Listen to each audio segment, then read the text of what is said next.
Hello, everybody, and welcome to a special episode of the Roll Down podcast because we finally got a guest back. It's been a couple of weeks. We took a bit of time off. Nobody wanted to talk to us about TFT. We didn't want to talk about TFT. We were too busy eating Christmas ham and Christmas pudding and, all the great Christmas stuff. We do have a very special guest who we will get to.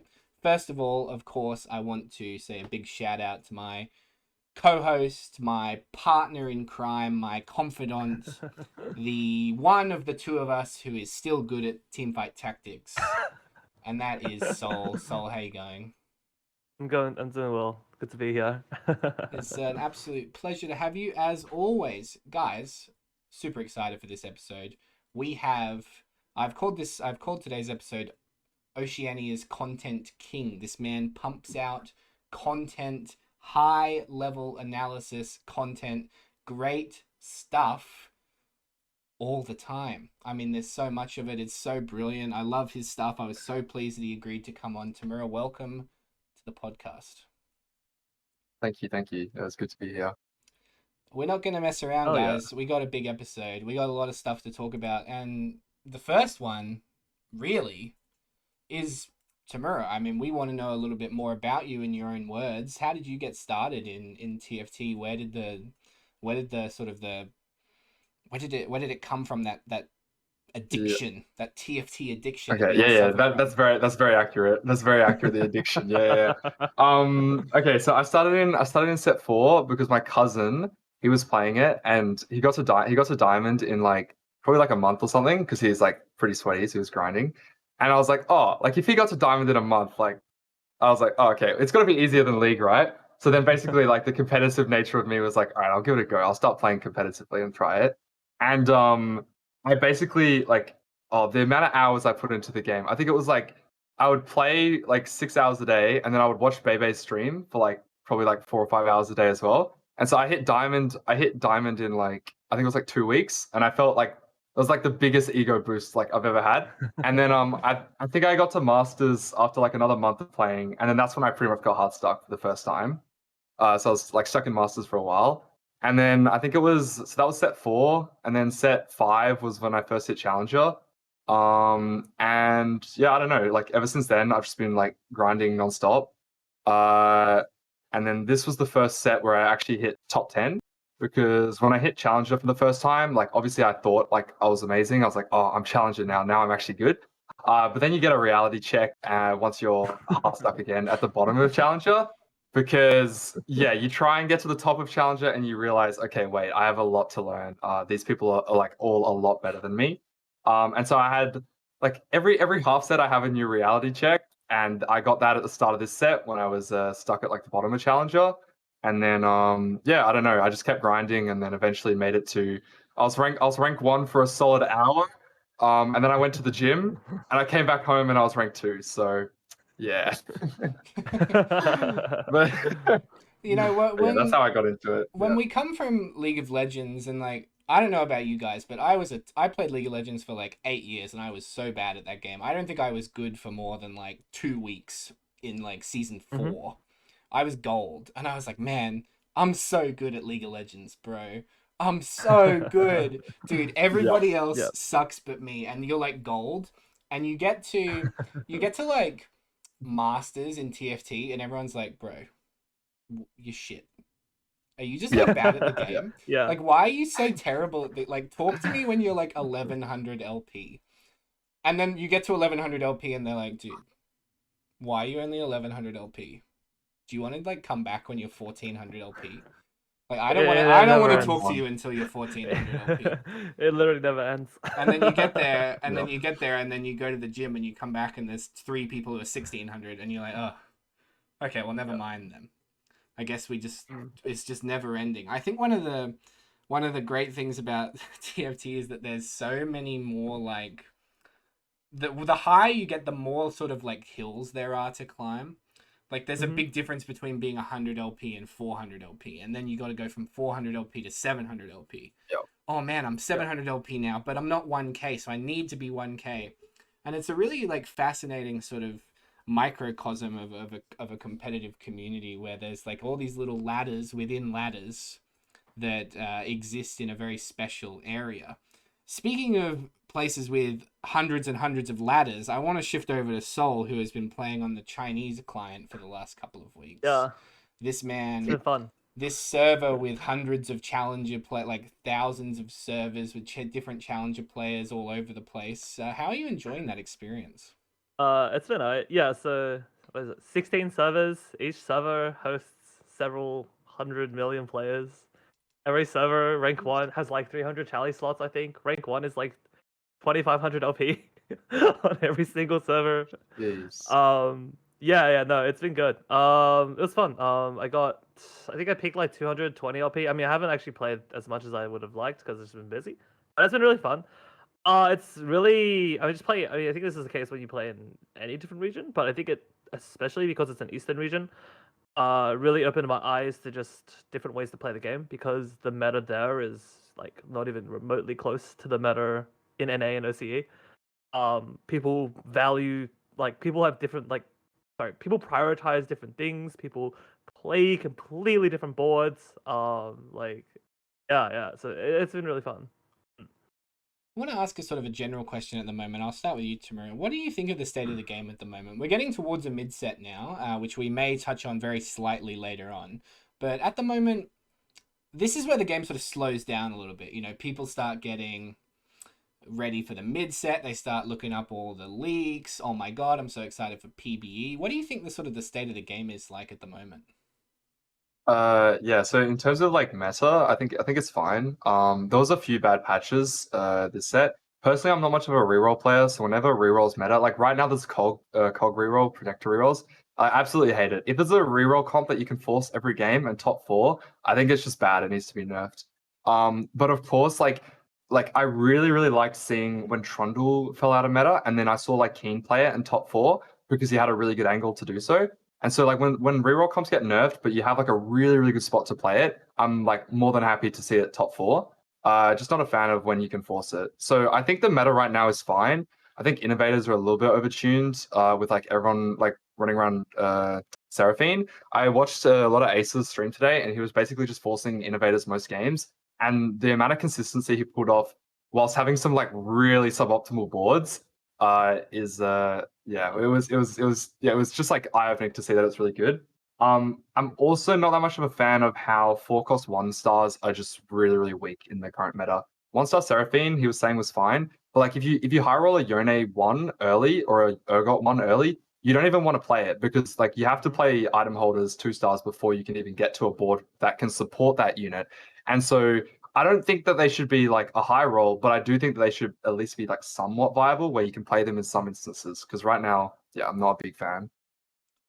Yeah, I think Yeah, yeah, I think it's really interesting at the moment. There's a lot of I mean, there's a lot of priority of different things, of course, but I mean, it's sort of a kind of Shaco has sort of spent the whole set like trying to figure out his exact place in the meta, and it's like there's like two people every lobby now Yeah, playing because broken. playing it. It's kind of ridiculous. But at the same time, these kind of problems will not last for forever. I mean, these we're going to be seeing a significant amount of change. Tomorrow, I want to ask you more specifically. When you sort of look throughout set six, we were pretty vocal on this podcast. Like, I don't want to see, we don't want to see Colossus in 6.5. Like, don't even think right. about putting like Tom Kench in 6.5. Like, man, I don't want Syndicate anywhere near any of my like stuff. Like, get this out of here, get this out of here. Like, Yeah, fuck Galio. Like, yep. what are your, what were your sort of like? Oh man, like maybe we should get rid of this, or I really want this to stay. Like, what were your sort of initial thoughts on that? Okay, so things that I really like didn't like. I from the get-go, I saw Syndicate as a design, like as the champion design. The fact that they had 2 bodyguards built in, the fact that they had 2 Sins built in, and like obviously you're going to be capping your board with 2-star Akali. I just saw it from the very beginning as the most high roll and like poorly designed trait because you're either hitting an Akali 2-star and winning the game, or you're just not, right? And so like now it's better where they can make Shaco a carry and you have other outs, but I also feel like Shaco is a like the way that they designed him just made it so that he's either going to be broken or he's going to be like completely hot garbage. So yeah, I wasn't a big fan of syndicates. Colossus, I don't know. I didn't have too much of an issue with them, but again, it seems like a really, really tough trait to balance. And then Kench, like probably a lot of people like don't like him. I could see that you guys want him out. I had so much fun this set playing him into boards where he doesn't belong, eating that Brawn 2-star or that Vex 3-star and winning the game that way. And I saw that as like a lot of skill expression where a lot of people would, like just not take the Kench in their shop. That being said, though, I never really learned how to play like Kench carry. Like I was awful at it. Every time I tried to feed him, he wouldn't give me any items, and I have a love-hate relationship with him where I go, all right, I'm done with you. I'm never feeding you again. And then I'd get like a 2-star Kench, and I'm like, all right, I gotta feed him this time. And you'd be chasing that one game where he gives you like 10 items, and you get that you get that insane high of just like your board's amazing, and you're chasing it every single game. But yeah, I don't know. I like Kench even though I don't know how to use him that well in terms of as a carry. Yeah. Anything is there anything in this set that you like absolutely love that you're like, damn, I really want to keep playing with that trait, that comp, that unit for like coming up into 6.5? Like I'm trying to think of like early games, like some units. Like I really liked Trundle as a design, how he could just like steal AD. Like a little bit obnoxious. I'm trying to think of things that I actually like really enjoy playing. It's to me, it's not so much like I think the design's cool. It's just like if I have fun playing that champion, like it's really hard to explain. But champions like Trundle, champions like Fiora, I just had so much fun playing with them. Even when Fiora was garbage at the start of this set, everyone would just play Yone carry. The whole time I would be trying to make Fiora work because I just thought she was a cooler champion than Yone at the start of set. So yeah, if Fiora goes, then I'm gonna be sad. But yeah, not too many. I love to play flex. So there's no champion that I go, oh, this is the champion that I love to play and I want to play around. Like I have so much more fun playing flex because I just get bored playing the same comp and same units. So yeah. Yeah, talk to me about a little bit about flexible play in general. Do you think, I mean, it's a bit of a loaded question, but that's the way you like to play. Do you think sort of objectively that's one of the most enjoyable ways to play the game? Enjoyable? Yeah, probably. I can't see anyone playing the same reroll comp over and over again and saying, yes, I'm having the most fun I could possibly be having. But I do see the argument to be made that like if you play around similar trait like comps, you're obviously gonna climb better. I always bring back the analogy of League of Legends where like if you're a Riven one trick or a Yasuo one trick, then obviously you're gonna like you're gonna have bad matchups, but you're still gonna be favorable because you're just better at the champion. And it's the exact same in TFT, where if you like whenever people are asking how do I get out of diamond, how do I get a masters, I say, oh yeah, like stick to 2 to 3 comps and focus on that. But me personally, like I'm always playing to improve rather than like to get that extra like a little bit of more LP that next top 4. So if there's a new comp that I think could genuinely be stronger than meta, then I'm always down to learn. And I think that's much more enjoyable, like evolving yourself as a player rather than just trying to climb in the immediate like coming days. Yeah, it's very fascinating. Let's shift to sort of talking about content. I mean, you're on a podcast right now. We are creating TFT content, but you are someone who's branched over from the Twitch sphere into YouTube as well. Someone who makes gameplays, guides, discussions, your thoughts about the game, sort of in sort of an essay, analytical style sort of form. These kind of things. What drove you to that area of content? Okay, so yeah, so slight correction. I did technically start on YouTube You before started on Twitch. YouTube. Yeah, but it was very, very quick turnover. So I still do have a Rust YouTube channel, and so I got that to 15K. And so like it was like decently big, not huge or anything. But I've always been into content creation. I used to make like League of Legends videos, CS:GO highlights. Then I moved on to Rust, and then eventually I made a few Rust guides and they were very, very well received. I like kind of blew up from the guides, and then I was like, all right, well, I'll just keep making more guides.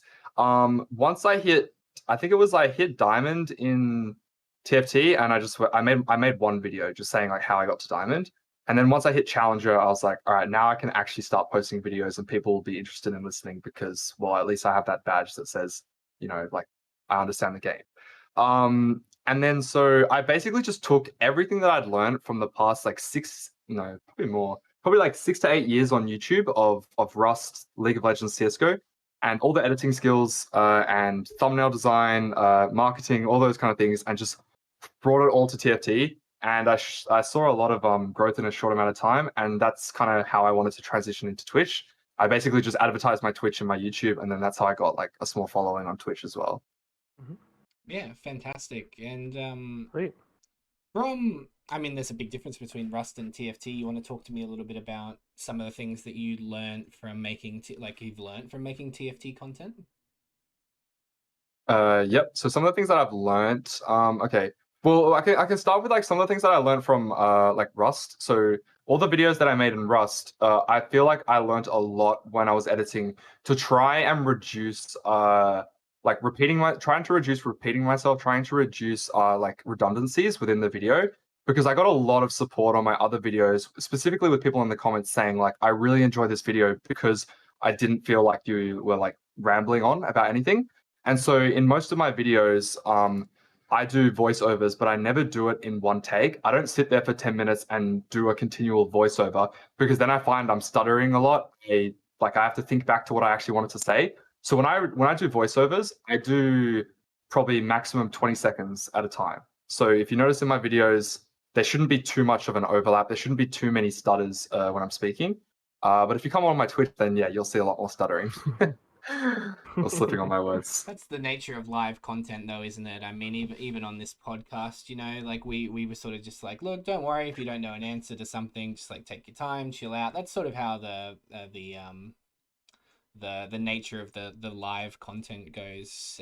What do you think is like something that you're really proud of for your TFT content? Do you think that there's room for improvement in that area? Do you think like you're at a good place with it, you know, because you're really growing, like your content is growing, your channel's growing, your audience is growing.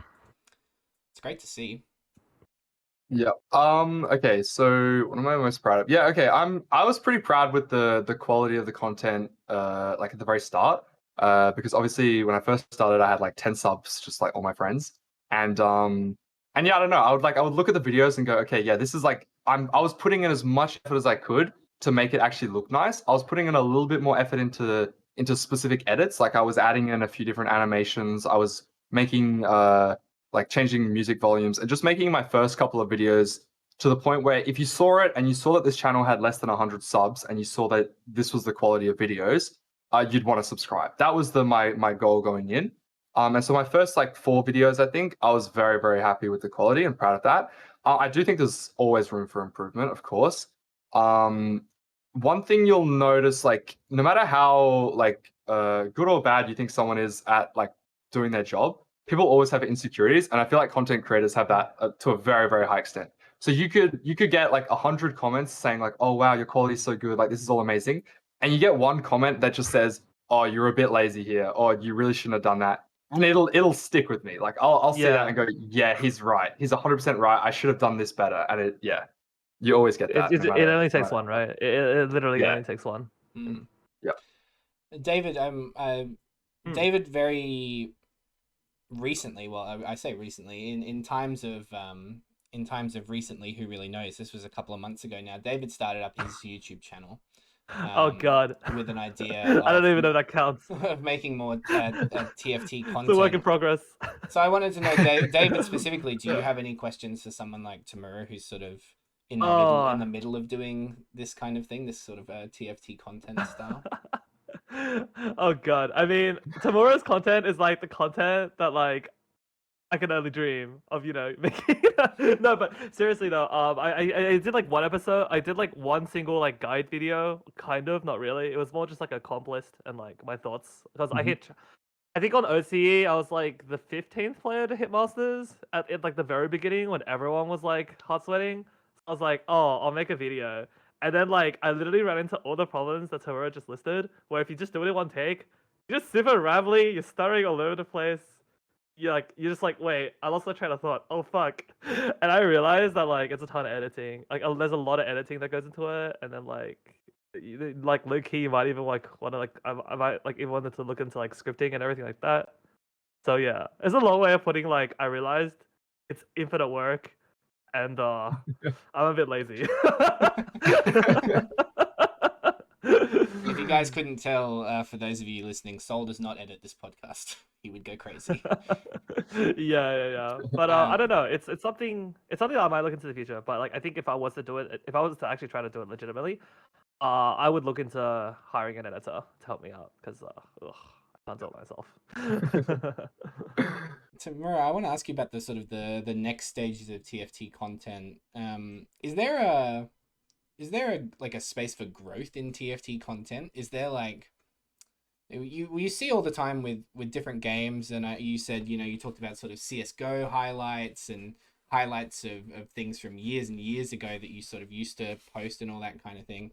All of that stuff has changed over time. Do you think that TFT will undergo sort of a very similar rationale where now we've got a lot of gameplay, or we've got a lot of guides? Do you think that maybe we'll see shorter videos, we'll see longer videos? It's very TFT in itself is like a half an hour, every game is half an hour, 45 Yeah, that's minutes. right, yeah. Do you think that eventually we're going to start seeing short form content take over? Is there always going to be long form content? Where do you see it sort of taking Um, itself? yeah, okay, so right now there's guides, there's gameplay videos, and there are a few short channels. From the top of my head, I think it was Sean TFT that I used to watch a lot of, and it was basically he played normal games on very, very low MMR accounts, trying to get like the most ridiculous comps just because they like for a clickbait title. And like more power to him, like the videos were entertaining. He would clickbait something really, really crazy, and you click on it, and that's exactly what you get. So outside of those three areas of gameplay, short like ridiculous content and guides, I don't know. Like if someone else comes up with something that's entertaining, then they'll skyrocket, right? But like off the top of my head, I can't really think of like the next best thing. That being said, though, I have seen a lot of different games where people do create the next best thing, and it does really well for them. They make a channel, they blow up. Usually like it'll be something just like you wouldn't expect. Like in a PvP game, they make role player things, or like they make something different. And if someone can do that in TFT, then I'm sure they've got a bright future ahead of them. But I can't think of anything off the top of my head. It's not an easy question. I think one of the interesting things about TFT is that no game is the same, but at the same time, I've always felt like every TFT game is exactly the same because you really are playing on a very similar playing field all the time. But Set Six did change that quite a lot, and I will say that that's one of the most enjoyable things about Set Six is that every game does feel a majority difference. Would you say that overall you've enjoyed Set Six? Like you liked it as a whole? I mean, you've done some incredible things already in a number of areas this set. Are you enjoying it? Yeah, definitely more than previous sets. Yeah, I don't know. I like every set has to have a gimmick. I much preferred the Chosen set, so they'll set 4 over set 5. The shadow Mhm. items really didn't do it for me. I just found that every single shadow item was like, all right, you need to have healing. Like you get a better item, but you need to have healing. Otherwise, you're just going to kill yourself because they just kept damaging themselves, like a lot of them. And I don't know. A lot of people like whinged about the fact it's like, oh, now I have to remember more memory recipes. But that wasn't really it. It was just that it was just very, very dull and boring. But I remember even during the set, they were saying, "Oh no, don't worry, set 6 is going to be the one where we're putting in all our effort." And I was always like very hesitant, but no, they actually pulled through. It's been great. Uh, I've had a lot of conversations, and I've had a lot of people like crying in my comments, crying on Reddit about just your augments just determine whether or not you win. And I'm sitting here like, look, if you're a top challenger player, no matter what elo you're in, you could get to challenger in a small amount of games. Like the augments aren't that bad, and they've only gotten better. They were a lot worse before. Like when they had at one Yep, point where it was like sure. your team counts as 2 extra protectors, and I just looked at that and I'm like, but then you don't actually get to put the protector spat on anyone. And I was thinking like, Yeah. why is that a tier 3 augment? There was a couple of those, but they fixed them. They've made it a lot better, and it's never going to be perfect. But no, I think they've done a great job this set, and I'm very excited for set 6.5. Yeah, Sol, your thoughts? It's definitely getting better for sure. I think it's still not perfect, but I think that set 6. Oh, how do I say this? I think set 6 was almost like a really good sort of. I want to put it. I want to say it's like almost like a beta test of like augments as a concept, if that makes sense. Because I've seen some Yep. of the, I've like we had go into more detail this maybe next episode or episode or like at some point about the new augments. But I think that like yeah, they started off really strong with the augment concept and also the fact that it's sticking around set 7 anyway, or some form of it, right? But I think that currently with the way that the augments are designed, it does leave a little bit to be desired. I think that there are a few too many trade focused ones that lock you particularly like early into specific like playstyles or specific you know, you're looking for specific things. I think that is definitely it feels bad. It definitely like you know there are going to be a percentage of games where your augments do like determine like do make a difference, like make a very very big difference. And I think that like it's nowhere near close to the amount that like people are obviously complaining about. Like it's maybe like 3-4% of your games where you know you actually got offered unplayable augments, and some of it honestly is to just do it to is not even the organ fault. Some of it is actually to just do with the algorithm, if anything. Like for example, like you're playing like an AP comp, and then the game offers you Knife's Edge, and you're just like, oh, okay, cool. I'm picking between these other two, and it's like, okay, all right, sure. And then it's like all other ones, you know, you have. I think this is getting fixed next patch, by the way. But like right now, it's like you can run 0 Arcanists in your board, but the game can give you Arcanist Crown, like the one that gives you 2 Arc stats. You can get offered an Arc, like 2 Arc stats. Because the Watdog's reasoning, with their original reasoning, was like, oh, you can slash 2 Arc into any comp, right? but but no, I think in general, like for sure, like it's not even close to the degree to as bad as like they say it is. Like people have said it is, and I think that like the augment system has a lot of promise. Yeah, definitely. And I'll just I'll date this for everybody. As of like half an hour ago, they released all of the the set 6.5 augments and the champions they remove it. A whole bunch of stuff leaked basically about half an hour ago as of recording. We're not going to talk about it in detail tonight. Come back next week. We will talk about it. We don't want to overwhelm. First of all, Tamura, because he came on with a very specific idea in mind of what we wanted to talk about, but also us. I don't want to read every augment for the next 45 minutes and then delay the podcast. So we will talk about it. We'll talk about it very briefly at the end of the episode, but we will we'll come back next week and we'll do a full deep dive into everything. I think that's the most important thing. We're going to move on now to our major topic of discussion, something very timely because it occurred ages ago. We've only just got around to doing it. And that is the Challenger Series, something that our guest competed in and did an absolutely fantastic job of progressing through. And we wanted to talk about it. Before we get into the nitty gritty, into the big details, into sort of game by game breakdown, how was the tournament experience for you overall? Like, yeah, amazing. I absolutely love tournaments. When I was I'm still in uni actually, and I played in like Golden Under tournaments for League of Legends. Like it's a bit of a piss take because everyone's just kind of like mucking around. Everyone's gold. Like no one's really good at the game. But I absolutely love the like thrill of competing, even if it's not to like an extremely high extent. I played a lot of competitive soccer, football when I was growing up, and I stopped that in around year 11. But like I went on tour. I went to like what was that? I went to like the Gold Coast. I went to Sweden, and like it's kind of like bringing me back those memories of just like being able to compete at an extremely high level. And it's nowhere near the same as like competing on ladder. Like on ladder, the first time I ran into like Keen on solo queue, like my heart was racing. I was having so much fun, but then it goes away. That goes away so quickly. Whereas I've played in 3 tournaments now, and every single time I've had a blast. I played in the 2 open qualifiers, and I played in Challenger Series, and yeah, I absolutely love it. It's so much fun competing. That's one of the great things about sort of getting when you know you're improving. I'll sort of speak about an anecdote of mine. I was very similar. I played a lot of competitive sport when I was a kid, but I used to play competitive Hearthstone.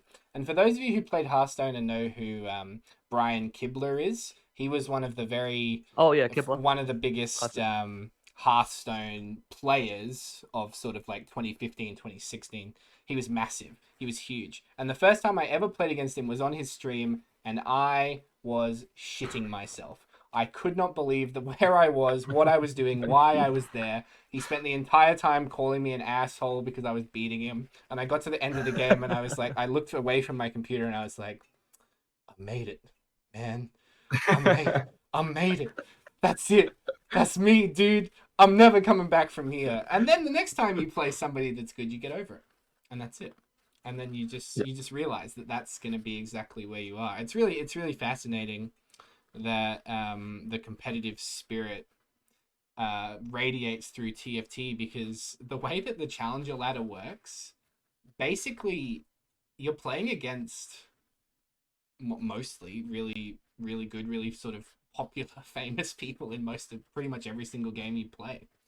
And that's one of the nice things about the OCE community. Everyone's very friendly, everyone's very welcoming. We get to do nice things like this, introduce people to other people's communities, help them grow, help us learn about them, etc., etc. I want to sort of keep talking about the Challenger series though, because it was a big deal. It was a big deal. You did absolutely fantastically. We don't have to go game by game by game, minute by minute, but I want to sort of talk about your like ideas for the tournament. Like, what did you go into the tournament wanting to do?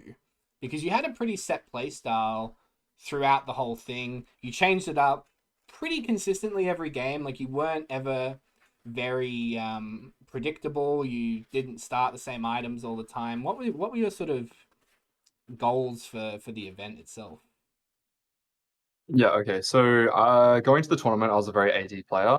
I never really liked Lux. In the entirety of the set, I've never really liked it. No, we hate Because Lux you on need this to get like podcast. you need to get best in slot, you need to have good augments, you need to have 6 alchemists, you need to be high HP because you're gonna lose in certain matchups. So I just like I never really liked it. I hadn't really grasped the concept of like playing around Chalice, Seraphine, Oriana, but I don't think many other people had either. I don't know if I'm remembering this correctly. Was Chalice buff after the Challenger series? Because that's when No, everyone started using it. it was during Challenger series, but it was still low key. Like Yeah, so It had not happened. everyone was. It had happened Yeah, Yeah. the because week of, right? because Yeah. it was Okay. initially like Chinese meta adaptation, like playing the Chalice Ori stuff, and then it slowly made its way to EU, but it hadn't like fully made its way to NA yet. And NA Chalice series was like right before our one, right? So Yeah. I think NA players had just started learning how to play Chalice, but then we hadn't learned shit because we get all our stuff, we get all our scraps from NA, we got all our techs from NA, right? So no one OC like really knew how to play Chalice stuff. Yeah. Yeah. So that I just wasn't comfortable with that either. So my game plan was Fiora, Urgot, Yone, Jin, basically. Like if I had a really good reroll opener, I would have played it. But in basically all of my games, I was just looking to go fast 8 and play a strong board. I went into the tournament with a top 4 mentality, which you definitely saw in day 2. Because I'm in a tournament environment, I didn't really have the confidence or to back myself and go fast 9 in a lot of situations. And it's definitely something that I'll be doing more VOD reviews with other high elo players and looking to see angles where I can go 9. Because literally the day or the second day after the Challenger series, I went on ladder and I started trying to go fast 9 because Angora sent me a DM just saying like, oh, you had a lot of spots where like you basically like made decisions which put you in a top 4 position, which was what I was planning on doing. But then I started trying going fast 9 on ladder, and it surprised me how quickly I could go 9. And in a lot of situations, I would just keep donkey rolling on 8. So it's definitely something that I needed to improve. But yeah, I wanted to play around those 4, and I think it was a bit of a meme. I think I got it from Carday or something, Fiora77. Because on the last day, on the second day, I think I was only Fiora. I played like Socialite Fiora, I played Bruiser Fiora, I played Challenger Fiora, just like because I was hitting Fiora 2 before I was hitting Yone 2. So I never got a situation where I could play Yone over Fiora, if that makes sense. But that was basically my game plan going in. Top 4 mentality.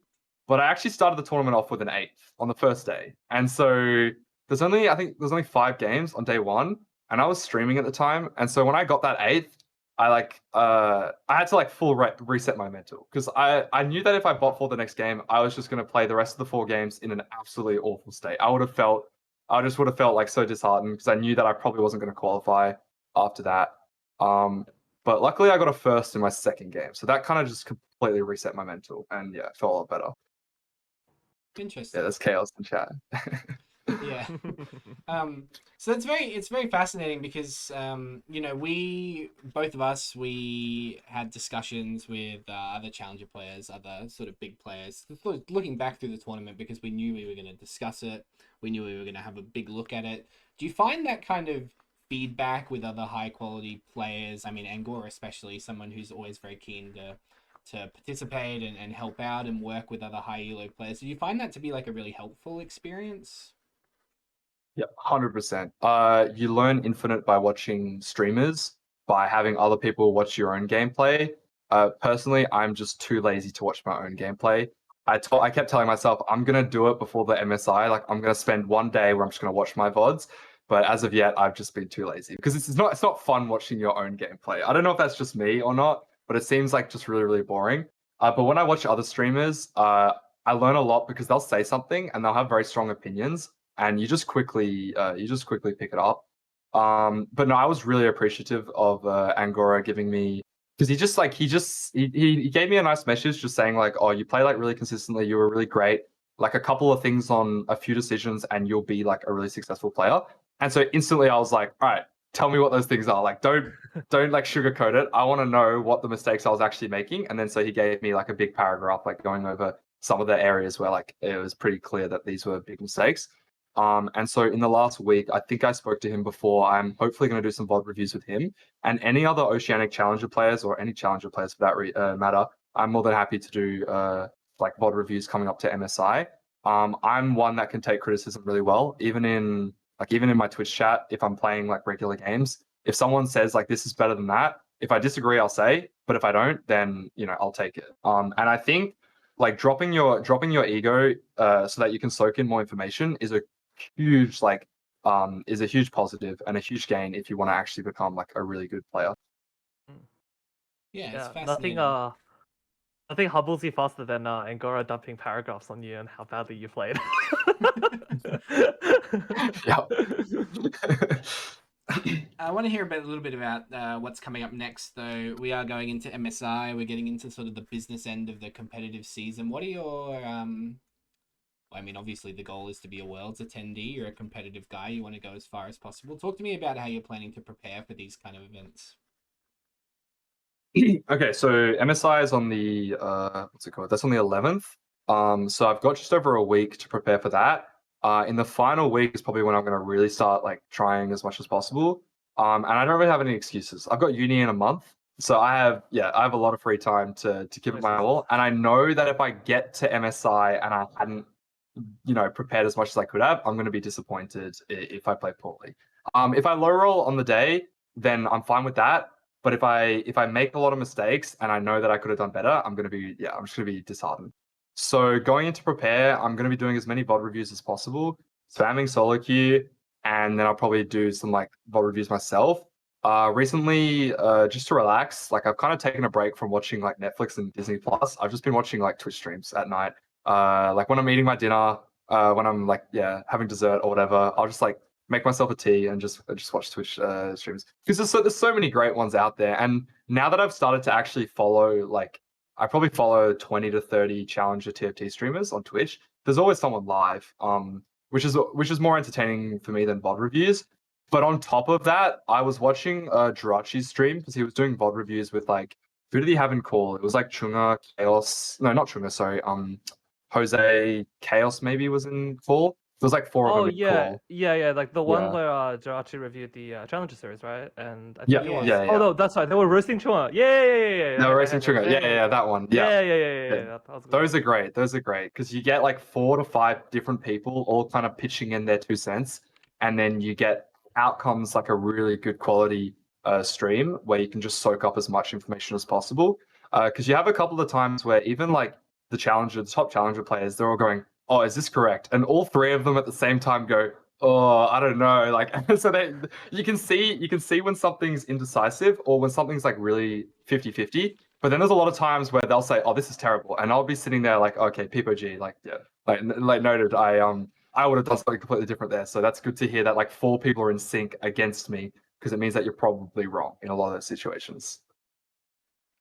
Yeah, absolutely. We got a really we got a good one for that as well. I mean, basically any tournament that happens in OCE, the day or two later, you'll always find a bunch of high elo players sort of dissecting it, which is great. And I mean, Jirachi, they do amazing content. They're brilliant. I'm very excited. You know, we will have Jirachi on the podcast at some point, which is really exciting. I know that they are transitioning into content creation and becoming a caster. So that is it's fascinating. So cool.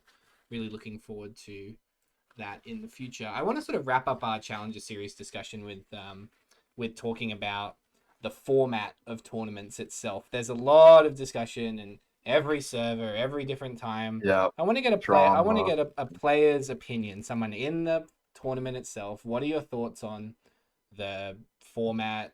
You get points, and then all of a sudden, you win one game and you win. What do you think of that as sort of a, what do you call it, checkmate format? I guess. Yeah, okay. So obviously a lot of people don't like to check the what's it called? Checkmate. Yeah, checkmate Yeah. Right. format where you have to actually get a first to win. Personally, like absolutely like no like logic behind it. I am in favor of checkmate because I just like from an entertainment perspective, I can see why they have to have it as a first. Um I can't ever see me getting that hype over coming second and then winning the whole tournament. Like it just wouldn't it would feel like I've just robbed like a victory if you qualify through points or that setting. Mhm. But then obviously I can see both sides. Like I can see why it's annoying that you need to get a first because it doesn't suit certain people's play style, and it also can be very RNG. Like, did you get Mercs at 2-1? Did you get Yordles at 2-1? Those kind of things. But no, the tournament format for the Challenger Series. Look, it's over 5 games, which is a little like obviously 5 games is like it's never going to be enough, right? You can have 10 games, you can low roll 3 of them, and then you're playing from behind. But I actually didn't mind the Challenger Series because 5 games felt like even though like I started the game with an eighth, I managed to come back, right? And even if I hadn't high rolled and gotten like I think I got 2 firsts, I still could have qualified through points if I just barely scraped through. And so 5 felt fine. But for me, it's not so much about how bad one tournament's like qualification, like how you qualify is, because in Oceania, at least, you can qualify through ladder. So like even if you low roll in all your tournaments, if you're a consistently top player, like if you're in top 10 challenger, the odds are that the top 4 players, or at least like some of the top 10 players, are going to qualify through Open Cup and they're going to qualify through Challenger Series. So you just stay in the top like 10 and you're probably going to get into regionals that way. And so I like the balance that Oceania has done. I also did like the idea of the points resetting. I heard about the controversies of what happened to I think it was Ramkev, who went like really, really well in the first 3 games and then average on the next 3, but the points reset. And I thought that was terrible. Yeah. Because that was only 3 games. Our points reset after 5 games. So five Yeah. seems a little bit better. Yeah. I think so. And we sort of had a big discussion about this. I'm in total agreement with you, by the way. I think like the hypest way to make a TFT tournament the most interesting is the dude that wins the last game wins. Yep. That's the Wins the best way to tournament, do yeah. it. And that Yeah. you sort of have to build around that. You sort of because you're right about the anticlimactic nature of it. If you don't end the tournament on a guy who pulls out all the stops to win against all the odds, like what's the point, really? What is the point of Yeah. the tournament? It feels a bit anticlimactic. You never get to the end of a whole tournament and the guy that wins comes fifth, like by the end of it. You're like, well, okay, Yeah. Yeah. cool. So you have to build from the guy that wins the last game wins. Is there a way to improve that? Yeah. Probably. There's probably a way to improve like the Swiss format. There's probably a way to give you more rounds of event. We've talked about that quite a lot, having more games before the finals because you need to even out luck, basically luck versus skill. It's an interesting one. It's very, very interesting. I think Sol, you had a good point about this too, where you really talked about the idea that when it comes to card games specifically, we have like 4 days and 15 games worth of understanding. Do you want to expand on that a little bit? Yeah, sure. So I mean, I think for those people who don't know, I've talked about decent on the pod, but before I really played a lot of TFT, I was a competitive Magic the Gathering player. Played a lot at like the sort of high levels. Used to travel around all the time for like tournaments and stuff. And so yeah, a lot of these tournaments would be multi-day. They would typically be 2-day events. Kind of similar to how a lot of our TFT tournaments are actually structured. So in like a Magic the Gathering tournament, right? Day one you might play 8 or 9 rounds, and then depending on your performance in day one, that will qualify you for day two. But the thing is that I think the key difference is that your record carries over to day two, so you have extra incentive to do really, really well day one. But then on day two, basically, you're playing to qualify for what's typically the top 8, which is the top 8 players. Kind of similar to TFT, where we have like a final lobby, right? And then, yeah, once you get to that point, and then depending on the size of the tourney, there might be like a day 3 where the actual top 8 is played out. But the key difference is that in our TFT tourneys, day 1 consists of maybe like 5 games, whereas as I mentioned earlier, in an MTG tournament, day 1 might be like 9 rounds. Every round takes like an hour, similar to like the amount of time a game takes. So the sample size is exponentially bigger in comparison. And this just results in that the stronger players almost always sort of rise to the top, and the weaker players are typically weeded out. Like a weaker player might get really, really lucky and do well day 1, but they'll almost certainly never make it through day 2, because even if they like do really, really well day 1, like day 2 they'll only be facing like really, really, really strong players. And then and they just get wrecked. So yeah, that's sort of how that works. So I mean, to just translate that into TFT, it definitely feels like right now we have like a sort of sample size issue, where a lot of these tourneys are just ending in like 4, 3, sometimes even like 3. I think I don't know if that's actually happened yet, but it's theoretically possible for a checkmate tourney to end in 3 games. But typically it's like 4 or 5, and it just does not feel like that is the appropriate sample size at all. Yeah. I mean, it's a great point, because at the end of the day, we want to play as many games as possible. And I'm sure that, Tamuri started with an 8th. So I bet you were wishing there was 2 or 3 extra games. Yeah, exactly right. I am, guys. We basically covered all the main topics that we wanted to discuss. Shockingly, we haven't been here for 2.5 hours. We are going to translate over to questions. So if you have any questions, of course, we are recording live. If you do listen to the audio, we record live on Tuesday evenings, Australian Eastern Standard Time. But for question time, if you are in the live Twitch chat, you feel free to send us a question. Until then, I hand it over to Sol, who talks about the questions that we received before the show. Take it away, bud. So yeah, anyone in chat, as Bodhi just mentioned, feel free to drop questions at any point. But in the background, we're just going to be going through some viewer questions. Without further ado, with set 6.5 coming so soon, are we particularly excited for any of the leaks that we've seen so far? We got this one. Anyone's welcome to start. We got this one about 15 minutes before we started, and about 15 minutes before we started was when all the information came out. So you will understand if we keep this short, but we'll start with Tamura.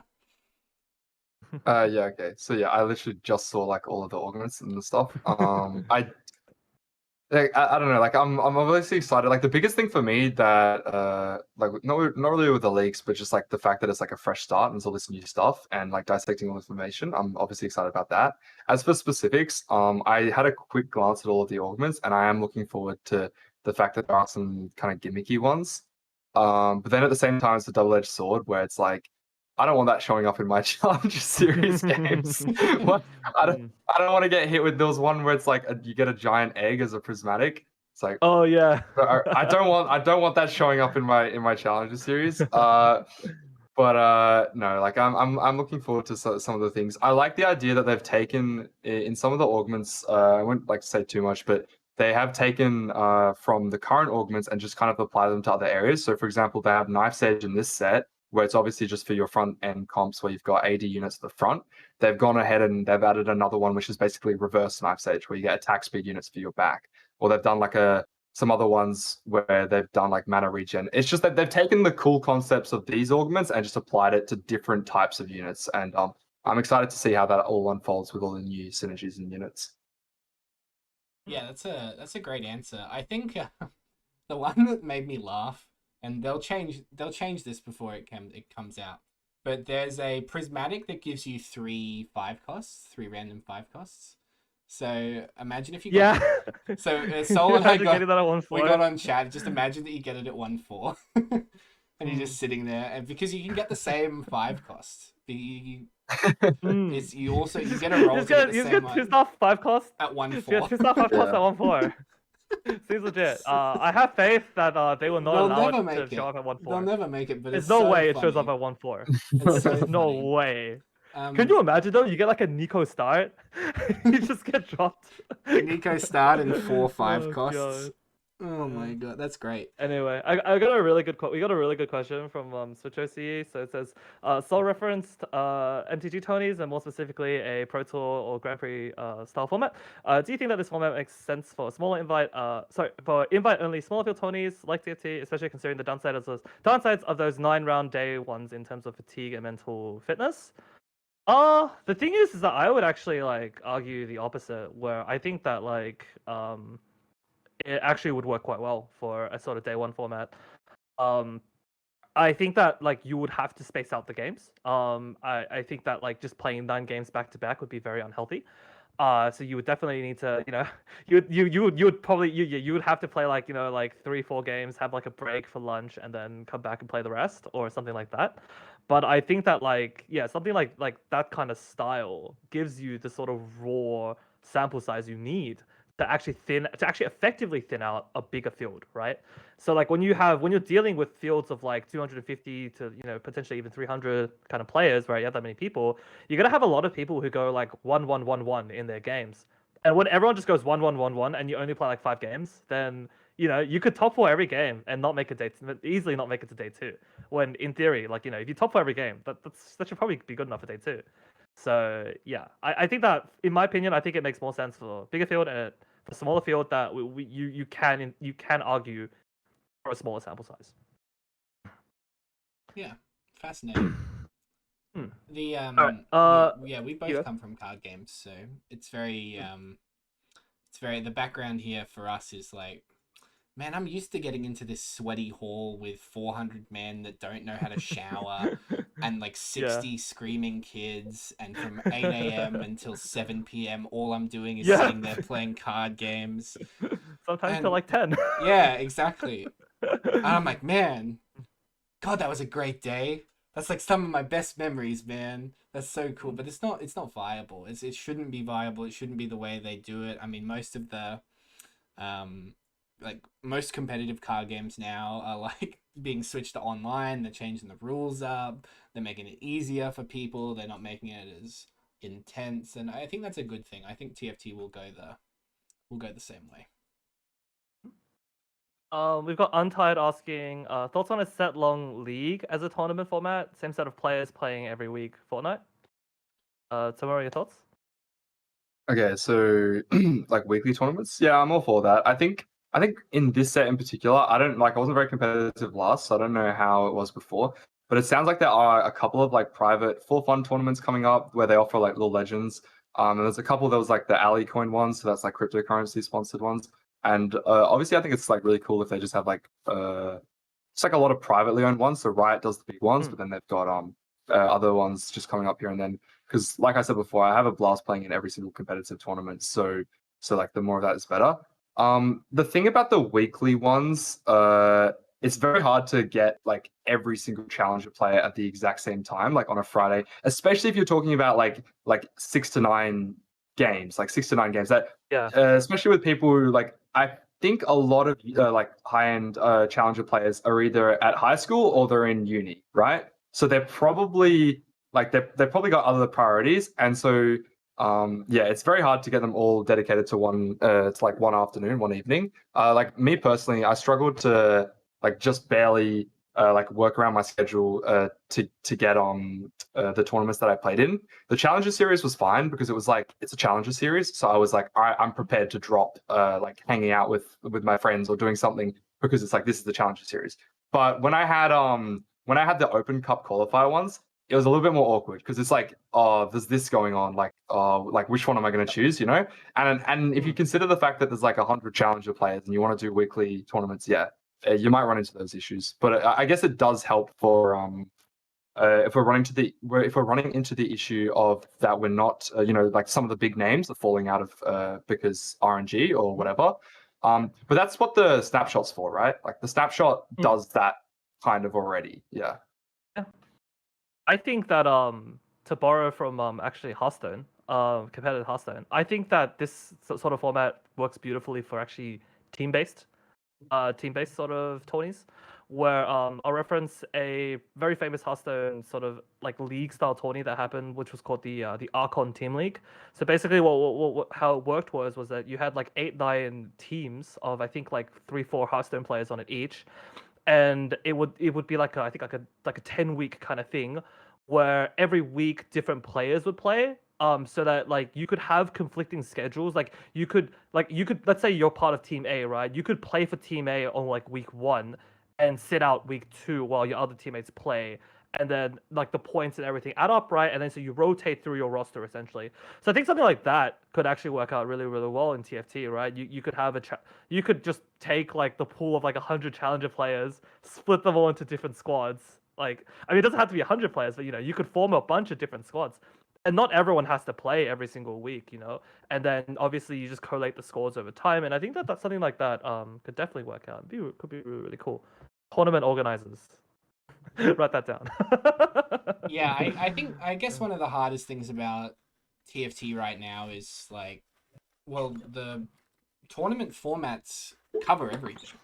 The tournament format, I mean, there's independent weekly tournaments, there's independent monthly tournaments, there's independent for fun tourneys, there's all these different challenger events, there's amazing events run by community members and things like that out of their own pocket. I know that a lot of the initial OCE tournament scene was run by like one guy. He was just making tourneys because that's what he wanted to do. He wanted people to be able to play TFT weekly. He like put up a bit of his own money every time. Sometimes I know there's a guy from the UK. I'll shout him out here if nobody's heard of him. His name is Counterfeit. He does his own like tourneys that he casts. He just invites people and they play. He invites like friends of his on to cast with him, and it's just like a great time. So these things are the way that TFT is made right now, and unless Riot has plans to basically monopolize all of that into one big league, then TFT is always going to relatively be a little bit fractured, and that they should just try and make the competitive format as good as they possibly can, realistically. I think that the most important thing that they can do right now is make a competitive format that people want to play and make people want to come back for. Right now, people are talking about not wanting to grind every time for snapshots. Snapshots are too bad. Snapshots are too hard. Whatever the case may be.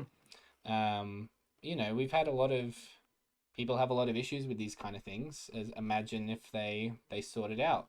And I will say, as we've talked about on this podcast and we talk about all the time, give Southeast Asia representation. They deserve to be able to play, and I will add that to every podcast until they do. Justice for C. Yeah, justice for SEA. That's justice for C.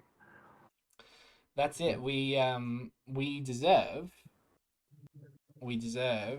good tournaments. We have lots of great tournaments, and they have a chance to make them good. I think that there won't be this problem in like a while, in a little bit of time. I think, I think that they're listening really, really strong to a lot of these opinions, and they do all they can. It's not a big team. We always forget that, like, TFT is not a big group of. It's not hundreds of people working on the one game. It is actually quite a small group of people working. Very, very big game, like relative to other games like TFT in terms of player base, but actual people working on the game, not so big. Yeah, not so big. So those people that are working on it, they're the ones that we have to talk to, we have to work with, and they're working their butt off, because at the same time as all the complaints are going on. They're making new sets, and they're fixing the sets that already exist, and they're working with challenger players, and who knows. But at the end of the day, we have to root for things going our way with the group of people that we have. That was a great question. Thank you very much for that question from the chat. All right, I got another one from chat. Another question from Switch OCE. How do you feel about the current state of TFT and RNG? It's actually a really interesting one. In this game, we can use gold to impact the RNG of the champions that are available to us, but we cannot use gold to impact our item RNG. Imagine a TFT where magnetic removers and reforgers appeared in the shop, based on the same system as champions. Does this strike you as an interesting concept? And if it were to be, what do you think the value of these consumables would be in terms of gold?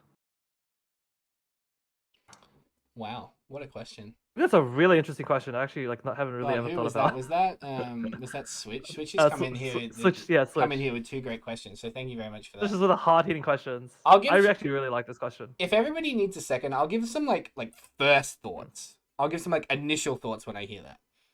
They've always said, believe it or not, Nico's help accounts for 3 gold. That's what they want it to basically be.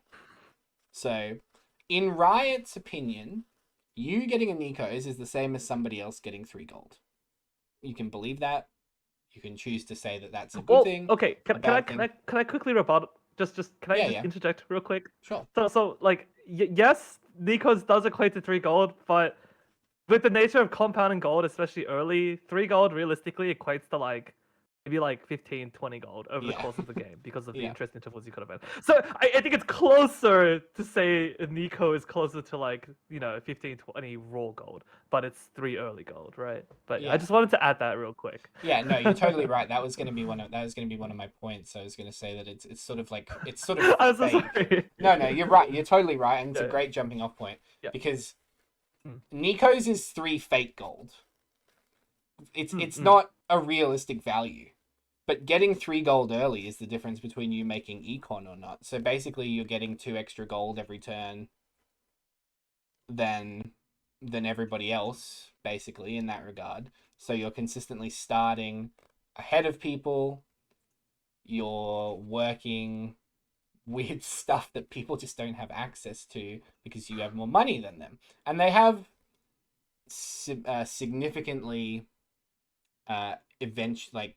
evened out these kind of things. They've evened out the gold starts. Not everybody, not one person gets a 15 gold start and one person gets 3 items and no gold. They've made it more consistent for everybody else. I would say that there is in my opinion, there is very little inherent gold value in Reforger and the item Picky Uppy. In my opinion, I think there's not a significant amount of value in it. From a gold perspective, I wouldn't buy it over units 90% of the time, but I also would have no idea how to do that because I've never played where I was given a shop that had an item remover in it, or maybe I can make gold, or maybe I can spend 2 to buy item remover, or maybe I can make 20 this turn, but if I win, I have to sell the item remover I've got on my bench for gold. I think that one of the smart things that they did was bring them back. It was really good that they brought them back because I actually think they are very impactful in their own way. It's pretty good. It's pretty enjoyable to have them available to us. But, well, I mean, at the end of the day, I think chat wants to hear what Tamura's answer is to this. So we'll give Tamura a chance to discuss. Yeah, sure. Okay. So this is an answer to the question about how much value I place on these items and would I actually buy them if they were in shop? Yeah, I think it's if in a hypothetical world you could actually buy would you actually buy them? Would you actually buy them? How do you value them? Yeah, so probably never ever early game because Sol talked about with the compound interest. If you were to spend any amount of money on a Reforger or a magnetic remover, no, you just wouldn't because they'd have to be 1 gold. Otherwise, you're just losing so much money to compound interest. But the only thing I could really see them as super valuable is Reforgers during the mid game. I could justify paying a little bit of gold, especially when you just one of the worst things in TFT RNG, in my opinion, is if you get 0 items at Krogs or you get absolutely garbage items. Like you can't Yeah. slam anything, right? Because you're basically just taking an extra 20 to 30 damage when you didn't do anything wrong. Like you could level up to 6, all into 0 gold, and that then save HP. But like you don't want to, you never want to do that, right? So that's just like a really bad form of RNG. And so I could see justification behind spending a little bit of money on reforges if your Krugs was really, really bad, or even if your Wolves was really, really bad. But you would never want to take it early. And then I could only really see justification for magnetic remover late game if you're playing if you're planning to pivot your carries, or if you're cheesing Zephyr, Shroud, things like that. But like we talked about before, in this set, 4 cost 1 stars are really, really bad. So you want to be holding on to 2 cost carries, sorry, 2-star carries, whether it's a 1 cost, 2 cost, or a 3 cost. And so you never really need the magnetic remover. You're gonna be swapping your carries anyway. And so I would put very, very low value on all of them. As for my 2 cents with the Nico opener, personally, I just really don't like Nico opener, because if you start off with it and you have no gold, it puts you in a really, really awkward position. And I find a lot of the time you never really want a Nico or 4 cost 2-star, and like you still need to hit your other upgrades, right? Like let's say you Nico like an Urgot 2-star. If you've got a Mundo 1 and a Zac 1, or like, you know, Lissandra, you have to roll for those upgrades anyway. So there's very like few scenarios where I find, oh, like thank God I had this Nico to save it. It's more like, oh, I'm on 20 HP, let's just Nico the Urgot so I'm not, you know, like I'm not dead. But I guess if you're high rolling and you hit like a 5 cost pair, then yeah, you win out that way. But I don't like the idea of that being part of your game plan. Like, oh, I'm going to hit a 5 cost pair, especially with new changes to odds. So I'm not a fan of Nico. I wouldn't place much value on the Reforger, the Remover. I could see some justification to it in the mid to late game, but not very much. Something that I'd like almost totally forgotten is the Lucky Lanterns that we had in previous set. Yep. That actually appeared in the mid game pretty often, and a lot of the time you would get these items from them, and they were actually really good. They were really, really helpful. They were really good. It was really nice sometimes to get to like 3-5, and then you just have an extra Reforger for the shit items that you got at Krugs. Yeah. Or maybe you got like 15 gold at Wolves, and you really needed to pivot your carry, but your board was really good and you had more gold than everybody else. Oh, well, now you've got Remover. So, although they did not have a great impact on the game overall because they were very hard to balance, I actually think the Lucky Lanterns did a really good job of giving you these options in the game, a bit like set 6, where you get different options based on your augments. You actually had these options to play with your board, like interact more with your board during the game in the mid game. You felt more impactful. Your items that you got felt more impactful because you could move them around. You could change things up a little bit more regularly than you can right now. I just had the funniest thing I just remembered. You guys all played set 6 PvE, right? Does anyone remember the augment that gave you like a Reforger or a magnetic remover return? No, it got every removed. turn. Yeah. Wait, it got what? removed. I don't know if I ever got that. I don't remember. Oh, that's played a right. lot It was of- Scrapyard. Hold on, it was Scrapyard before it was reworked. It was every like 2 or 3 turns, you get a magnetic remover or a Reforger. And it was like, what the fuck? Oh my god. And I just What are you gonna do with all that? Yeah, I just Yeah. remember seeing benches clogged up with magnetic removers and reforgers, and you can't even fucking pick up your items. What the fuck is that? It was so bad. I just thought it was funny to bring up because I had forgotten I it like- existed. Yeah, I'd like to know you guys' thoughts on, like, you know how like every challenger player out ever just says like best in slot is fake, right? Because like you play around your items, you actually play your board. Yeah. But I found that like I think it was set 5.5. Like best in slot was a lot less fake than it is now. Because I just remember like I tried to play like a Felios, but if you didn't have Deathblade plus, If you didn't have a Rage or Blade, some attack speed, just give up. it sucked, Yeah, right? yeah. And then if you're playing Lucian and you don't have Giant Slayer or Last Whisper, you just get stuck on a tank, right? Yeah. This set, I feel like like Fiora can use like literally anything. Urgot, not now as much, but before he could use Shiv, Runans, Last Whisper, Deathblade combo. Like you could throw anything on him and he'd be a decent carry. your tanks can utilize literally anything, like any tank items, just chuck it on your front line. Everyone except for like, there's a couple that need best in slot, like Lux, which is why I don't like playing her. But that's what I really liked about this set was I didn't feel like I was ever greeting. I was slamming a lot more this set and finding a lot more success just playing around my actual board. Yeah, as opposed to last set. The units are better this set. I think that's a big thing. The Yep. units are way better. They do more damage. They have better yeah. abilities. They're not like super reliant on their innate like. Because Aphelios, I mean, you needed Ranger, you needed Rageblade, you needed Deathblade. Yeah. You needed those three exact things just to make him a fucking unit. Not even make him good. He had to be. That was him. Like you needed those three things just to make him like fucking playable. So from that point, I mean, he was pretty good to be fair. Yeah. When you had DV. Oh yeah, it was good. Sure, it was great. It's Yeah, great. yeah, But yeah. I mean, imagine if you fucking didn't. I mean, I lost like multiple games with like Aphelios 3 because I didn't have Rageblade because I never fucking cast. He just died. Like that's Yeah. because they I want to they say. front loaded a lot of. Sorry, you go. I was just gonna say they Yeah. loaded a lot of power into the item synergies with abilities. Yeah, they- I want to say. Sorry, I keep. No, you go. I'm just gonna let you finish, Freddie. I'm so sorry. No, Keep going. it's all right. Well, I was only going to finish off by saying like the impactfulness of units alts were much greater in that set. Yes. Yeah. Aphelios was a pea shooter until he altered. That's all he did. He just went beep beep beep beep beep beep, and he did no damage. But then he altered and he killed the whole board half the time if he was good enough. So same with Lucian. Otherwise, you just got stuck on like Rel forever. You just couldn't kill a Rel. You definitely couldn't get through a Galio. Yeah, you definitely couldn't get through a Galio. Exactly. Yeah. No, I was gonna say I want to say that like I think that like it tends to like fluctuate in terms of like how real best in slot items are.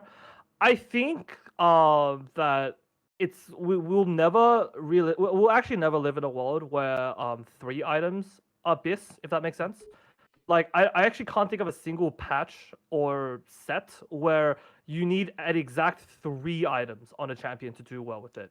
I think it's always been one item is like really core on a champion, and sometimes when the set when it's like not designed particularly well, it'll be 2 items. So we mentioned Aphelios just then. I think Aphelios was a very good example of 2 items being core, Rageblade and Deathblade. The third item was typically quite flexible, but without Rageblade, Deathblade is just not doing enough. I think that like I can think of some other examples like Lucian's another one where like if you don't have like GS plus like on hit, it's not enough damage. If you don't have like Infinity Edge Last Whisper for the full crit build, it's not enough. But then there are examples like I think healthy examples are ones where it's one item you really need, and then everything else doesn't matter. Like Vel'Koz, for example, needs a Dual Gauntlet. Everything else doesn't matter. This set, like Jhin needs Last Whisper. The other 2 items don't really matter. Kale from like set 4.5 really needed Rageblade. The other items didn't actually matter that much. Rapid Fire Cannon was always just a bonus. I think I guess it's a long way of saying like I think we see this a lot where this matters to a degree. There is usually a core item on a lot of like on forecast in particular that's like very, very good. But you should never be greeting for like 3 perfect items, I think. I think it's just like unrealistic and you're just bleeding away too much HP. But yeah. Yeah. Oh god, I mean, I think right now as well, one of the things is like how broken was Morello's before they nerfed it, and Sunfire before they nerfed it. Oh yeah. This set, like they were like, there's been so many like insta slam items, but the insta slam items in this set are actually flexible. Like they're more flexible. Like you can basically slam flex items and always pretty much be okay because you can play flex. You can play flex really effectively because you don't need to one trick something because the game changes all the time with the augments. So having the good stuff about the set be the flexible items, the items like Morello, Sunfire, Redemption, all those kind of things. I mean, I don't know what they've done to Hodge. They like ruined Hodge. It's such a useless fucking item. They hit it in its kneecaps and they hit it a bit too hard. Yeah, they really took it out back and put it out of its misery. But I mean, they change the items change every set, right? Like there's significant changes that happen Yep. between sets. So one set this is really good, the next set this is really good. The next set this is Yeah. really good, or one patch this item's really good. But right now I think one of the big Yep. things is like the flexibility of items is really strong. Tanks don't specifically like there was like the Vex. There was that one Vex patch where it was like, oh, you start chain, you get Bramble, you get Decloy. Bro, I missed that back patch so No, much. fuck that patch. Really? That I was, had the, so that was much the worst fun. patch of the whole set. No, it was great. Use Great. Vex 2 at 3-2 with Yeah. Bramble. You shit on all the cap players. It's great. Actually, I remember start of the set, I'd see someone with Vex 2. You'd get it down to 1 HP, she'd ulti, and then you'd just lose by like 6 to 7 units depending what their level was. Yeah. And like your board would actually look really good, but you'd be taking like 6 unit losses, and it's like, because you couldn't kill the Vex. They'd solo frontline the Vex. Yeah. Yeah. And so there's a lot Keith, of instances I just like want that. to say that Keith in chat brought up a really good point about Biss. We're still on that topic, kind of. Yeah. In that Biss is also really subjective to the meta. Like, for example, like we saw like a huge dependence on Lost Whisper like throughout like the later half of the set, just because all the bodyguards, all the front lines are comprised of bodyguards. Whereas stuff like Giant Slayer was a lot higher value when people were playing a lot more Bruiser in the past. But yeah, I think that is also a really good point to bring up. Yeah, and also like reroll comps. Like when reroll comps are in meta and everyone's over the GS threshold, it's like insane how much value you can get in when people might not see it. Because like you can even how like you never want to slam a GS because there's better items that will do more for your board during the mid game. But if you get a GS during like early to mid game and you can see that people are already gonna hit those 3 stars, especially if they're playing Protector reroll. No flame of course, but that's what Yep. That's what I'm slamming a GS straight away, and I know that I'm going to be able to like absolutely shred through there. Yeah. Agreed. Protectors. For sure. Good question. Yeah, that was good. Thanks for that, Tori. That was fascinating. All right. Let's go for a few more of our prepared questions. Has set 6 lived up to our expectations? I think we touched on it a little bit, but Yeah, it's been good, definitely. Like I said before, with like the set 5 and the shadow items, I just like it didn't do it for me. It wasn't that entertaining. Every game kind of felt pretty much the same. Like most games started to feel very, very similar to one another. It kind of had a little bit of a redemption arc with the Radiant items. I thought that was kind of cool. Yeah, 5.5. But like it was better. I was like, yeah, okay, this is all right. But no, they kept talking about how like set 6 is going to be amazing. Set 6 is going to have all this and that. And yeah, I've absolutely loved it. Like I put in more hours into this set than I have any other set. And yeah, it's definitely done it for me. There's been a couple of patches that were bad, but I think like whenever I see a comment, like an ignorant comment talking about how like Mort can't balance things, one thing that I really like to like, obviously he's got flaws, but he does a great job. One thing that I like to point out is Lucian during, I think it was like last set Worlds or something, he was like the most unplayed unit. No one touched him. Like everyone said Lucian was bad. Everyone said 6 what was it? 6 Sentinel? Whatever his trait was, Sentinel. Yeah, 6 Sentinel was bad. And then some man out of nowhere just said, "Oh, have you tried throwing a Giant Slayer on him?" And then just everyone was playing him at Worlds, literally like playing him. And then and then he just played. And like Mort didn't touch him. Mort didn't touch Lucian, but someone just figured out that GS was broken. And it was the same with like Cat. Like Cat just out of nowhere just became like the most broken thing ever. And it was so obnoxious, but someone just figured it out that okay, Cat's actually really strong. And for sure. yeah, like other than those patches, I've really liked the B patches though. Like the idea of, oh, we made a mistake, let's quickly change it. Like I really like how they have that. Nothing too big, just a quick, okay, let's redo that or let's relook that. But yeah, the set's been good. Yeah, if the terror of Swain reroll got shut down real quick, thank God. Yep. Thank God. Look, we've said a lot on this podcast. I won't bang on about Colossus units anymore. They have not known what to do with them the whole set. It's the only thing that I can point to that's like, oh fucking hell, they've done not a very good job with these. Like Cho'Gath has never been in a state that's like enjoyable to watch, to play against. Sion is like the He's the worst, but also not the worst out of the three of them. It's like not even the most egregious. It's the most annoying one. It's just annoying. And It's now just so Galio, annoying. now Galio, like they basically like destroyed Galio. Like they just had to nerf him like 5 patches. You in gotta a nerf row. every patch. Why Yeah. do they keep Yeah. nerfing Clapio? Clapio got gutted like 3 times in a row. It's like I didn't even think Clapio was viable, and then I saw 2 consecutive more nerfs to it. I'm like, just like nerf other Yeah. areas. Why are you hitting Clapio so Clapio hard? was like barely viable, right? It was like good if you hit Yeah. everything, but yeah. And it involved you getting rid of your good unit to put IE Runans on a fucking tank. Yeah. So, Yep. I mean, Yeah. realistically, at the end of the day, I think they focused on all the wrong things when it came to Colossus. Like what did they do? They buffed Cho's health by like 100, and he became so broken they micro nerfed him like 3 days afterwards, or something Yeah. in a patch. So, oh man, Colossus is the only thing I think that I can point to that's like, wow, they did a really bad job of that. I really don't want them to come back because they Yeah. clearly That don't that know was what like to the do. Yeah, sorry. That was the only time where I was kind of like I always like support more and say he obviously cops a lot of flame where he really doesn't deserve it. But that was the only time this set that I remember there was a clip where like someone said, "Oh, I had 4 Chogats in my game." And then Mort just basically says, "Oh, well, they're bad players. Like if they're all forcing the same comp, they're clearly bad players."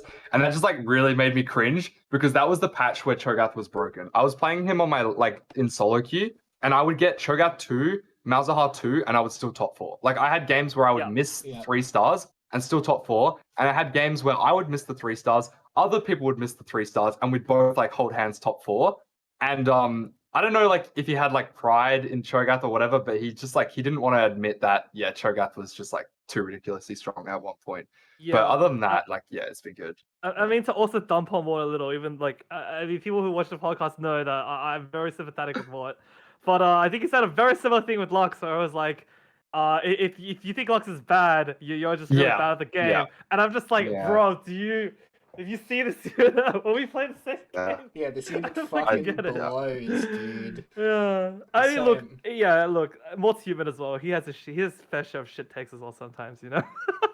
This Yeah, is how and it is, you know. We all have shit takes. We all have shit takes, right? Yeah. yeah, Yeah, look for at sure. the Yeah. end of the day, I think set 6 has been a real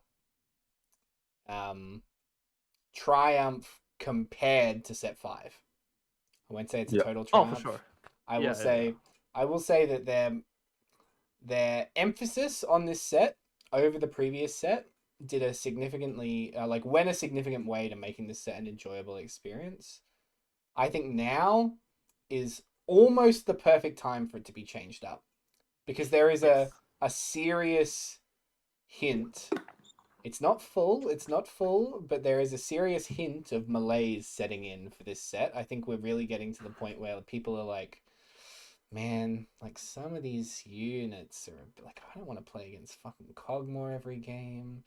Bro, do I really have to get killed by Shaco? Like, I got IE, I want to play Jin, Yeah. but like, I'm just gonna get fucking Shaco'd every game, man. Oh, it's 3-2. It's time to pay the syntax scan. Okay, Yeah. I've seen this one before. Oh, that guy got a double Shaco orb. I mean, fuck, I can't play Syndicate this game, and like my options are healing or Syndicate. Like, and I chose Syndicate, and that guy got a double Shaco orb. So we're at the point where the set loses its like serious luster, and they know that there's the sets happen like this. And that's why we get the mini sets. That's why we get the changes over. That's why they change things. So it's really good to it's really good that they do that. I just think we're at the time where we're ready for a change. We're ready to change up. I think set 6 definitely lived up to expectations. It's not perfect by any stretch of the imagination. But I think considering its scope, what they wanted to achieve, I think it's in a good place, and I have really high hopes that 6.5 will be a home run. So because I think that they definitely made a lot of mistakes this set, which I think was like going to be inevitable when you're tackling a system as complex as augments. And I think that hopefully, I have faith that like they're going to learn a lot. They're going to take a lot of what they've learned and sort of apply that to balancing 6.5. Yeah, agreed. Let's hit up our one final question, I think. All right. Let's do. Ooh, what do we do? Let's just do this one. I think we kind of addressed this a little, but it does tie into what we were just talking about. Are we pleased that sort of augments are still going to be sticking around in set 7 and potentially even beyond? It's a big one. Oh I yeah, want I to hear think your it's thoughts, yeah, Taro. Yeah. yeah. Okay, so yeah, I think it's definitely a good system. Like there's a lot of other ones where, like I think in the direction that they're pushing them towards, especially when they have like they're just making it so that it's less and less where you feel like, oh, okay, I shouldn't have got that all. Like with the patch that's coming out tomorrow morning, I think, where they're being very specific about the rules of when you can and can't get certain trait augments. It seems like a really good system in order to show skill expression, how you can play flexibly, but when you get different augments, or how how you can play around what you've been given. And it obviously adds another level of depth on top of just knowing your team comps and also knowing your units, as opposed to something like previous where they've had like chosens, where you could just get like a really lucky chosen and then good job, you've top forward. So I am glad that they're sticking with it.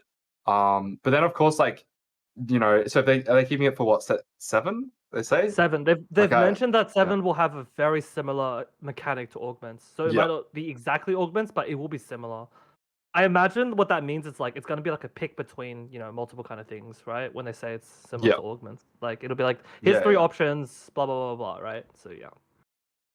Yeah, definitely. Like, I mean, any Mm. as long as like whatever the system is, as long as it's got like a higher level of skill expression whilst also keeping the game fun, different, and entertaining, then I'm all for it. But of course, like I just love playing the game, especially when they're like completely change it and different things. So even if they Mm. like want to take a risk and try something that's completely different and it could just be absolutely awful, I know I'm still gonna have like lots of fun on PvE trying out like the new Yeah. stuff. But I'm definitely glad that they're taking it like a safe route. They've clearly used this half set to figure out the ins and outs, what works, what feels obnoxious. And I really do like seeing every now and then I'll see like tweets from more asking like there was one where he was just saying like which augments are the worst, like which ones do you see Yep. and you go absolutely terrible. It clearly shows that he's putting in a lot of effort into the game, but also reaching out to the community and figuring out what works and what doesn't. And so that's why I have high hopes for set 6.5. Sure. Yeah. Your thoughts, Buddy? Oh boy. Yeah. The Lucky Lanterns thing, the was sort of like a test for the test of set 6, basically. Like they're they're trying to give and they're trying to figure out ways to give players more interactivity with their items, their choices, their boards, like during the game. That's a good thing. It's a really good thing. I think it makes Mhm. TFT really interesting. It promotes skill, it promotes expression, it promotes changing things up, all of that good stuff. I will say, as long as it's not or like augments, like it's just the same thing, Yeah. I'm all for it. If they're like, Mhm. oh man, it was so successful, people loved it, like we're bringing augments back, we're gonna change it up, we're gonna give you some new stuff with it. I think that's sort of a cop out. I wouldn't like Yeah. that. I'd like there to be. I Yeah. like the sets. I like the sets to really feel different from one another. For Like sure. when I think Mhm. about set 3, I'm like, oh yes, mech man. Mech feels so different to anything else I've ever played. That's why I love set 3 so much. Or I think about set 2 and I'm like, holy shit, I hated playing against Frozen Olaf. Like, but dude, this I remember this game that this guy hit like a Mumu 3 and he killed my whole board with one Amumu ult. And oh man, that was so Mhm. cool. And so you have all these sort of like core memories from different sets that really stick with you the longer you keep playing. And I think that like diversifying those core memories and changing things up is a really good way to keep the game enjoyable. I wouldn't want to see augments back. I'd like it to be different. I think that's the most important thing for me. But a version of augments where we get to make choices in the middle of the game that change our board or change how we play, fuck yeah. Great. That's exactly what I want. That's exactly what makes TFT fun. I'm all for it. David, Yeah. your thoughts? Spoken well. Uh, I, I I like augments, but I mean, I'll just briefly say that I really miss galaxies. I really want Yeah, galaxies me back. too. I really miss galaxies. For anyone who didn't play in like set 3, the way galaxies basically work is it's like it's drawn from like every game basically has like a potential like a different rule or like a stipulation to how the lobby works or like how that specific game works. Like for example, you might get like a fawn at a certain stage, or like I think it's like I'm trying to think of like what the good galaxies were. It's like there's like trade sector where I mean there's like the augment where like every turn you get a free refresh. Um, bunch of different ones basically. But like the thing about galaxies in set 3 was that like a lot of them were not very balanced. Like were not balanced very well at all. A lot of them were Small like galaxy, broken. baby, the But I one just with like one less row yeah. in each. Yeah, there's like a galaxy where everyone starts off with 85 HP. There's one where the board is like 3 hexes long. But anyway, I just love the concept of galaxies. I know we're meant to be talking about augments, and I went on a whole tangent about galaxies. But I do quite miss galaxies as a set mechanic. And that's a long way of saying that like while I like augments, I really do hope that like they revisit some of their earlier concepts that, were like good, but like weren't fully realized. I think like even things like Chosen, for example, where like it took them basically like all of set 4 to figure out how to properly balance Chosen, and then we got maybe like 2 patches to play with like Chosen at like fully balanced, if that makes sense. So like it's a way of saying that like I would love to see them sort of remaster a lot of these sort of older set mechanic ideas into sort of like new and improved ones, rather than just iterating on only augments, moving on from now. So yeah, that's Or sort of do my what the answer. Chinese TFT app does and give us the option to play the older sets. Right? True. Set 4 is out on the Chinese TFT app right now. You can go and play with chosen units if you want to. That's Yeah, cool. Like bring can them relive back. the Let us be can relive the boomers. DGen days of Shades Ed. Yeah, exactly. Can relive the DGen days. Yep. Guys, we've had a lot of brilliant questions. No. In fact, we've sort of spent half the podcast talking questions and Yeah. taking things. I just want to say a big thank you to everybody in the chat who stopped by this evening. A big thank you specifically to everyone who asked some questions. We had a really great time tonight. I mean, I know I did. So that's pretty much going to wrap it up, guys. We're pretty much at the end of our rope, and just want to finalize by saying a big thank you to my co-host, first of all, Sol, for being here. That was a really enjoyable episode. Thank you very much. Yeah. And obviously a big thank you to our guest Tamura for coming on. Thank you. Yeah, thank you for having me. It's been heaps of fun. I always loved talking like TFT content with like different people, like hearing everyone else's thoughts. I think I was talking to Angora about it, and we were just going back and forth and saying how like we could talk for hours because like it's just there's too many things to talk about, and Oh, for it's always sure, yeah. entertaining. So yeah, thank you for having me on. Yeah, guys, no look, worries. we're going to give Tamura one final chance to let everybody know where you can find him. If you are an audio listener, of course, you will be able to find Tamura online, and he's going to tell you exactly where. So, Tamura, where can the listeners find you? Yep. Okay. So pretty easy. Tamura77 on Twitch and on YouTube. On YouTube, it's actually Tamura77 TFT, just to be specific, in case you accidentally run across my Rust channel. But yeah, I'm live like probably every other day on Twitch on average, and you'll see guides and gameplay on my TFT channel on YouTube. Fantastic. Well, guys, it's been a really successful episode. As always, if you are watching live, you can stick around for the post show, where we decide who to raid. We sort of talk about the episode and do all that kind of stuff. But otherwise, guys, it's time to say goodbye. Tamura, thank you so much. We'll let you get out of here. All Yeah, right. thank you. Thank you for Thanks having so me. much. Okay, everyone. All right. All right, guys. Yep. Thank you for Bye. listening. Bye.